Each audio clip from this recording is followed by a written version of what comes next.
একদিন একটি ছোট ছেলে তার গ্রামের বাঁশবাগানের মাঝখান দিয়ে হেঁটে যাচ্ছিল। বিকেলের শেষ আলো তখন ঝিমিয়ে আসছে, চারপাশে নীরবতা, কেবল দূর থেকে ভেসে আসা পাখির ডাক শোনা যায়। রাস্তার দুপাশে সারি সারি লম্বা বাঁশ গাছ, বাতাসে দোল খাচ্ছে, আর মাঝে মাঝে পাতাগুলো একে অপরের সঙ্গে সংঘর্ষে খসখস শব্দ করছে। ছেলেটির নাম ছিল রাহুল। প্রতিদিন এই পথ ধরেই সে নদীর ধারে যেত, বিকেলে খেলা করত বন্ধুদের সঙ্গে। কিন্তু আজ কেন জানি তার মনে হচ্ছিল কেউ তাকে আড়াল থেকে দেখছে। প্রথমে সে ভেবেছিল হয়তো তারই ভুল ধারণা, কিন্তু মনের ভেতর অজানা এক আতঙ্ক কাজ করতে লাগল। সে কিছুক্ষণ দাঁড়িয়ে চারপাশে তাকাল। বাঁশবাগানের ঘন ছায়ার মধ্যে কিছুই দেখা গেল না। ধীরে ধীরে আবার হাঁটতে শুরু করল। কিন্তু কয়েক কদম যাওয়ার পরেই তার মনে হল পেছন থেকে কারো নিঃশ্বাসের শব্দ আসছে। সে আবার থেমে গেল। এবার তার বুক ধড়ফড় করতে লাগল। কাঁপা কাঁপা হাতে সে গামছার প্রান্তটা শক্ত করে ধরল। বাতাসটা যেন একটু বেশি ঠান্ডা লাগছিল এখন।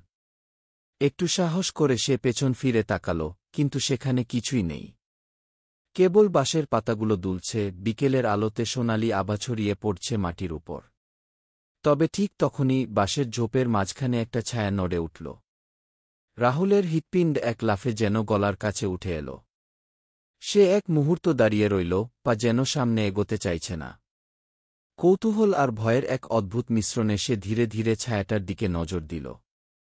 কে সেখানে? গলা শুকিয়ে আসা কণ্ঠে ডাক দিল সে। কোনো উত্তর এল না। আবারও পাতার খসখস শব্দ। এবার ছায়াটা আরও স্পষ্ট হল।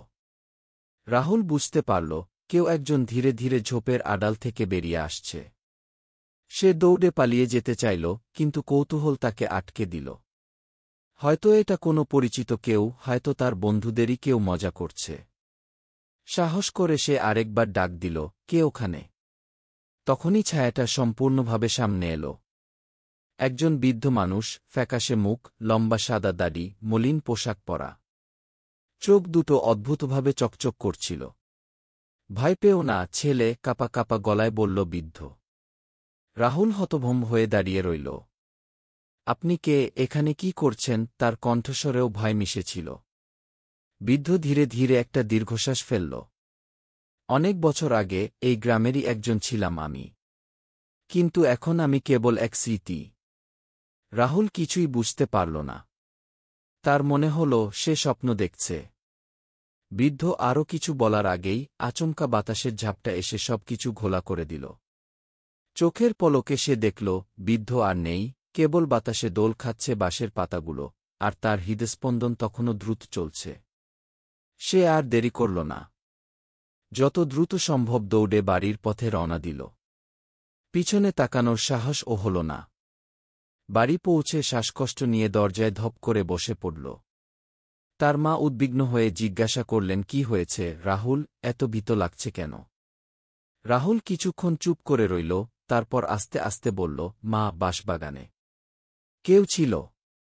তার মা এক মুহূর্তের জন্য চুপ করে গেলেন, তারপর মৃদু হেসে বললেন, ওখানে একটা পুরনো গল্প আছে, শোনো। তিনি বলতে শুরু করলেন, অনেক বছর আগে এই গ্রামে এক বৃদ্ধ সাধু থাকতেন। তিনি ছিলেন খুব দয়ালু, গ্রামের মানুষের বিপদে পাশে দাঁড়াতেন।